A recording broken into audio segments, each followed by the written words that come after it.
Hello everyone. By the time Alex heard the trembling voice on the other end of the phone that morning, he still believed the hardest thing he would face today was finding the courage to ask the woman he loved to trust him with her life.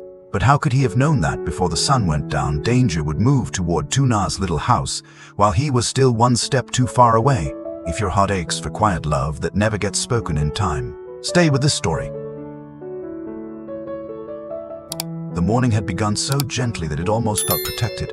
The curtains in Alex's room stirred with a light breeze, and pale gold sunlight slipped across the floor, touching the cuff of his shirt, the edge of his watch, the tired line of his jaw.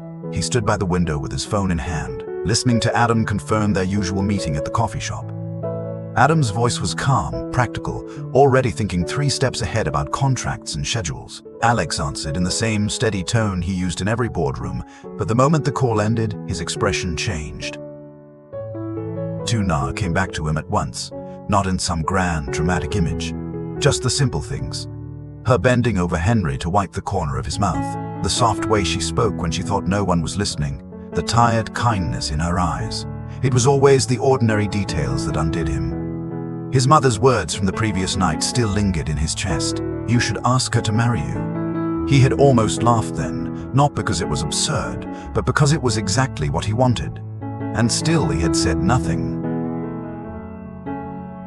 Across town in the small house wrapped in bird song and flower scent, Tuna was kneeling to put Henry's slippers on, unaware that her fragile little world, so carefully tended, so lovingly held together, was already standing in the path of something dark.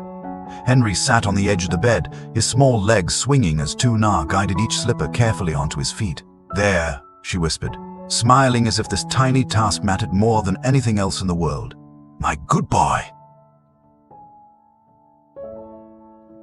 His cheeks were still warm from breakfast porridge.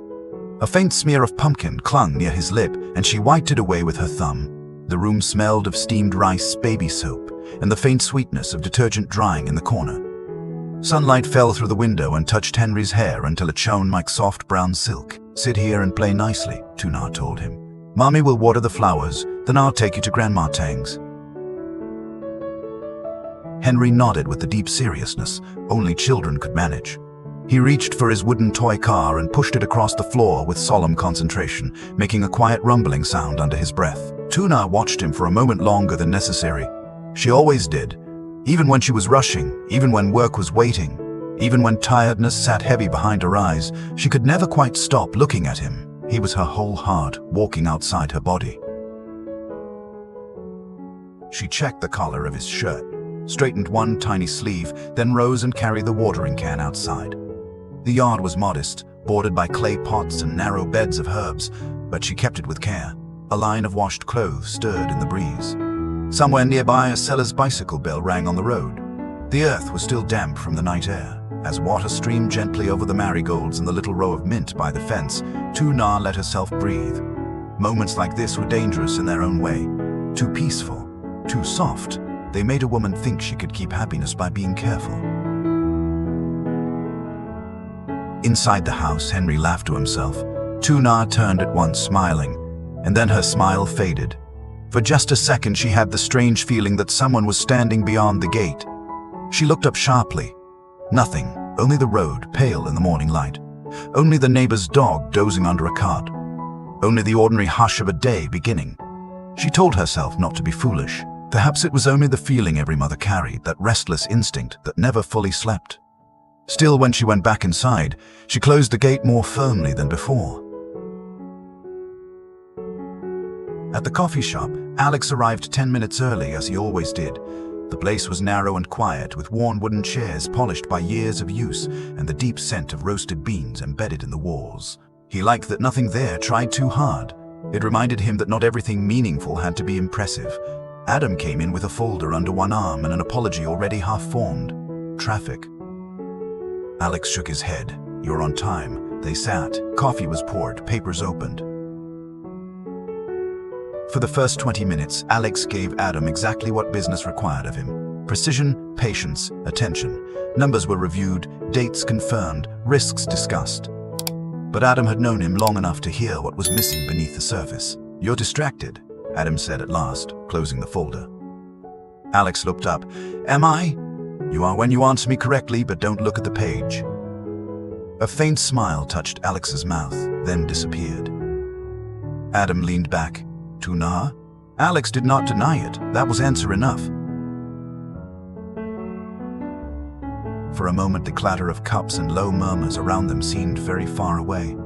Alex's fingers rested against the warm ceramic of his coffee mug, but he did not drink. I keep thinking, he said quietly, that I should not rush her. Adam waited. She's been carrying too much alone for too long. Henry depends on her for everything. I don't want to become another burden she has to consider. That sounds noble, Adam said, but it also sounds like fear. Alex let out a breath that was almost a laugh. Maybe. Adam's eyes softened. Do you love her? Alex stared at the table for a beat too long. Then he answered with the honesty he rarely gave anyone. Yes. The word was simple, bare, final. Adam nodded once, as if some private calculation had just become clear. Then the question isn't whether you should protect her peace. The question is whether your silence is protecting it, or leaving her alone in it. Alex said nothing after that, because it struck too close. When they finished, Adam took a phone call and stepped outside. Alex remained by the window, gaze unfocused, already picturing the road to Tuna's farm. Henry running with both arms open, Tuna standing in the doorway with that startled little smile she never seemed to prepare in time. He was about to leave when a scream tore through the street. It was sharp, human, full of panic. Every head in the cafe turned. Alex was already moving. By the time he reached the door, Adam was there too, both men scanning the road. A woman in a pale dress was stumbling near the market corner, one hand outstretched, the other clutching at empty air. My bag! Stop him. A man on a motorbike shot past the end of the street, face hidden by a dark helmet, a handbag looped around his wrist. The woman nearly fell. Alex reached her first. Are you hurt? Her breathing came in broken gasps.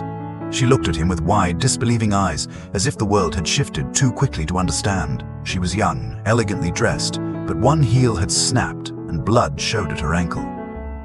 My phone, she whispered.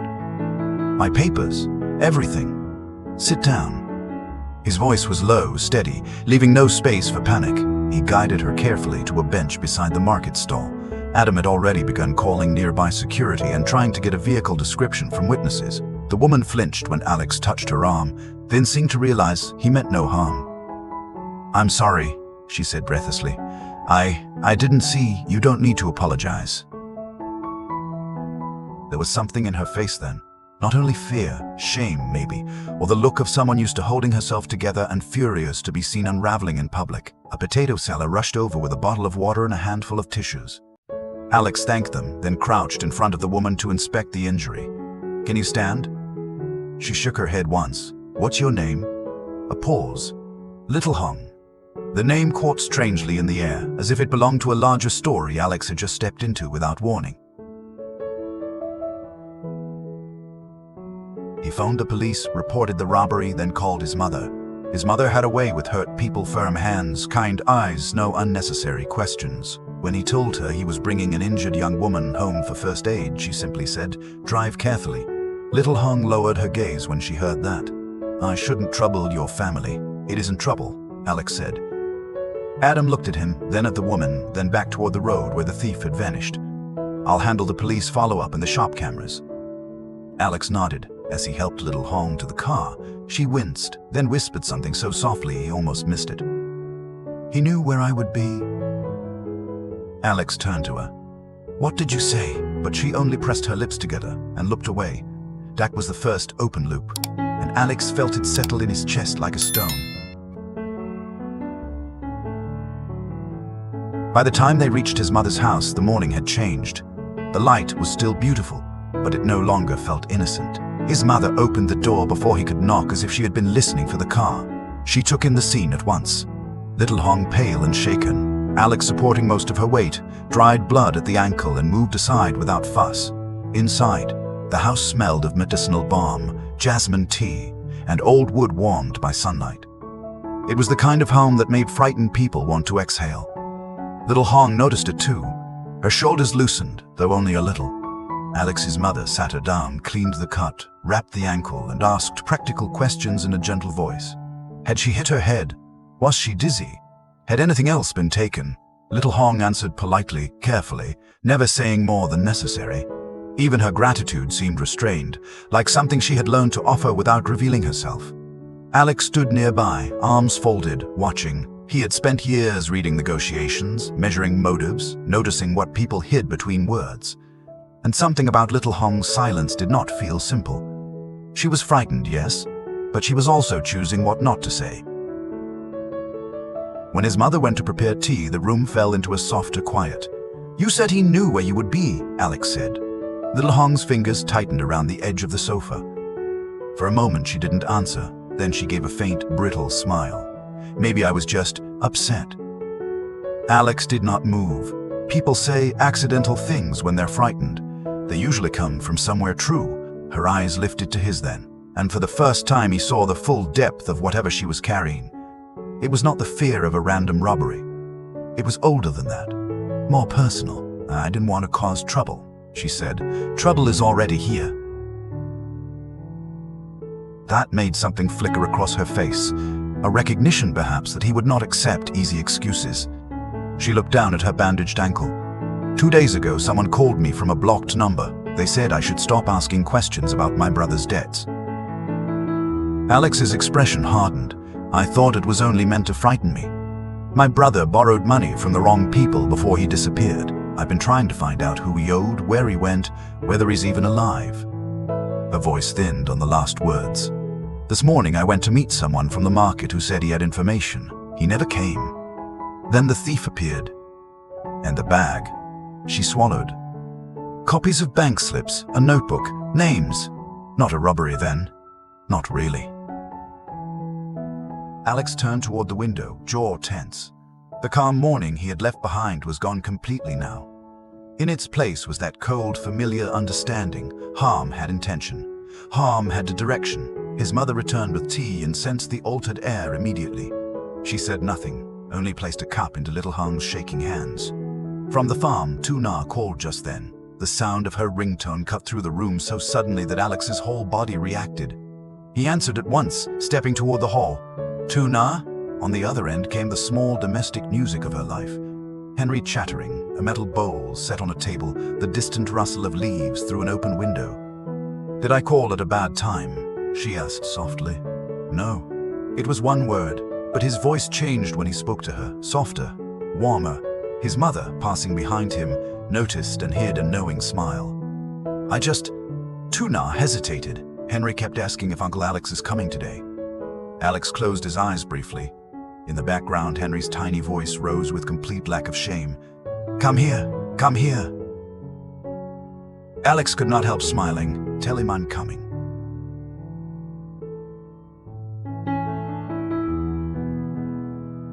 That should have been all, a simple promise. But Tuna did not hang up. "There's something strange," she said after a moment. "Maybe it's nothing. A man came by the gate earlier asking whether this was the Tong family's land. He left when I said no, but..." Her breath caught lightly. "I don't know." It made me uneasy. Every muscle in Alex's body went still. What did he look like? I didn't see clearly. Cap, dark shirt. He didn't come close. Little Hong, still seated in the next room, looked up sharply at Alex's face. She didn't know Tuna, didn't know Henry, but she recognized danger when she saw it arrive in someone else's eyes. "Lock the door," Alex said. Tuna went quiet. His voice lowered further, becoming the tone that admitted no argument. "Listen to me. Lock the door. Keep Henry near you. Don't open the gate for anyone until I get there." Now she was truly alarmed. "Alex, what happened? I'll explain when I arrive." He ended the call and turned immediately for his keys. His mother caught his arm. "What is it?" Someone was at Tuna's house. Little Hong rose too quickly, pain flashing across her face. The man on the bike wore a dark shirt. No one spoke for half a second. It was enough. Alex looked at Adam's missed call notification just as the phone began vibrating again. He answered while already moving toward the door. Adam did not waste time. I checked the shop cameras. The bike had no visible plate. But listen to me, before the robbery, the same man was parked near the road for at least 20 minutes. He wasn't waiting randomly. And there's more. Another camera caught him speaking to someone near a side lane. Who? I can't see the face. Female. slender, could be passing something to him. Little Hong went pale. No. Alex looked back at her. She shook her head, breath quickening. The woman who was supposed to meet me. She said she was afraid to be seen. If she betrayed me, she didn't finish. Adam continued, I'm sending the stills. Also, one of the officers thinks this group has been leaning on families, using threats when money trails get exposed. Families, not individuals. Families. Alex's hand tightened around the phone so hard his knuckles whitened. He saw it all at once, Tu-Na in that small house. Henry with his toy car on the floor, the unlocked softness of a life that had no reason to expect violence. The very thing he loved most about her world, its ordinary tenderness, was exactly what made it vulnerable. His silence had seemed patient before, careful, respectful. Now it felt unbearable. He turned to his mother. Stay with her, don't let her leave alone. His mother nodded once. She had known her son all his life. She recognized that look. He was no longer deciding whether to act. He had crossed beyond that. As he reached the door, Little Hong spoke again, more urgently than before. If they took my notebook, there was one page with an address on it. Alex stopped. My brother wrote it months ago. I didn't understand why he hid it among the deck records. Her lips trembled. This morning, before I left, I finally looked at it. It's not a warehouse. It's not an office. She looked straight at him now, voice shaking. It's land registration. A farm boundary. Alex's blood ran cold. Which farm? I don't know, she said helplessly. But if they think someone there has seen something, or if the land connects to the dead trail. She pressed a hand over her mouth. I'm sorry. I should have told you sooner. He was already gone. The drive to Tu-Na's house felt longer than any road he had ever taken, though he knew every turn. The engine hummed beneath him. Dust lifted behind the car. His phone lay on the seat beside him, screen lit with a still image Adam had sent. A blurred rider in a dark shirt, helmet, lowered body, angled in that careless, predatory way some men carried when they believed fear belonged to other people. Alex called Tu-Na twice. No answer. On the third try, Henry picked up somehow, breathing into the phone. You will? Alex nearly stopped breathing himself. Henry, put Mommy on. But Henry only whispered, suddenly frightened. Mommy say be quiet. Then the line went dead. A chill moved through Alex so fast it felt like impact. At the house, Tu-Na had heard something at the back of the yard. Not loud, just wrong. Henry was in her arms now, his face pressed against her neck, one small hand gripping the fabric of her blouse. The front door was bolted. The windows were latched. But the silence outside had changed. It no longer sounded empty. It sounded occupied. She remembered Alex's voice. Keep Henry near you, and every instinct in her body sharpened. Then came 3 slow knocks at the gate. Not a neighbor's call, not a familiar voice, just those measured knocks, each one too calm. Henry whimpered. Tu-Na backed away from the window and held him tighter. It's okay, she whispered, though her own mouth had gone dry. Mommy's here. The knocks came again. Then a man's voice, smooth and almost polite, opened the gate. I only need to ask about someone. Tu-Na said nothing. Outside, a shadow moved across the thin curtain. On the road, Alex's car turned the final corner. And at that exact moment, Tu-Na heard the metal latch begin. A peaceful morning became a trap the moment Alex hesitated too long and danger found the people he loved before he could reach them. What began as longing and domestic tenderness deepened into a threat tied to stolen secrets, hidden debts, and a shadow now standing at Tu-Na's gate. Little Hong's fear opened a darker path, and Alex finally understood that silence could no longer protect anyone. But as the latch trembles under a stranger's hand and Henry hides in his mother's arms, the question remains, has Alex arrived in time, or is Tu-Na about to face the worst moment of her life alone?